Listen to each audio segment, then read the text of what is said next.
Lasciai dia influo Pirenena, dia ina di Rutona farai volana lasciai dia uawe andewe nem 67 hectares satria misy tanora am resaka président o vajereo ny eo aminay tena dia zay mivady tonga fiara aho dia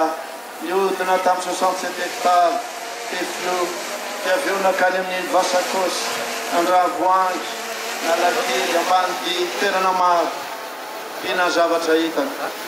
simba ny lalana reo ministra namarina izany fa rehefa tonga tao amin'ny conseil des ministres aho tena andondan-tabatry laza hoe tsy maintsy amboaranareo ny lalana raha menimenina ny vahoaka tonga dia namebaiko aho io fanamboaran-dalana efa mandeha ary mbola toizatsika zany tompoplakoka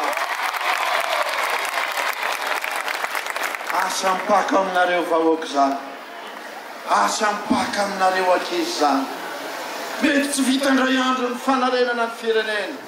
mety tsy vitandray andro ny fanamboarana ny lalan'i Madagasikara fa tsy maintsy amboaritsika tsy maintsy manomboka isika tsy maintsy miazakazaka isika ary mitompona rakitra rehetra dia manana ny anjara toerana eo amin'izany fanompona sy fampandrosoana ny firenena izany eto anatrehan'ny Madagasikara mivondrona ato anatin'ity faritra 67 hectares ity no ilazana an'izany fa dia tsy maintsy mampandroso ara-toe-karena ity firenena ity isika eny ity kianja firaisakely ity amin'ity androany ity mba ho fotoana androany hifanaovantsika velo rano indray fa vonona hijoro isika vonona hitsangana isika hampandroso ny firenena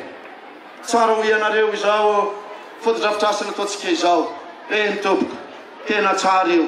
ary tsika rehefa manao zavatra tsara no ataontsika ary tsy eto ihany nanaovantsika miara ito amin'ny faritra Antananarivo fa miboribory tany enina dia ho asitsika an'io ary isam-bolana dia hanomboka anankiray isika atao kilasy tompoko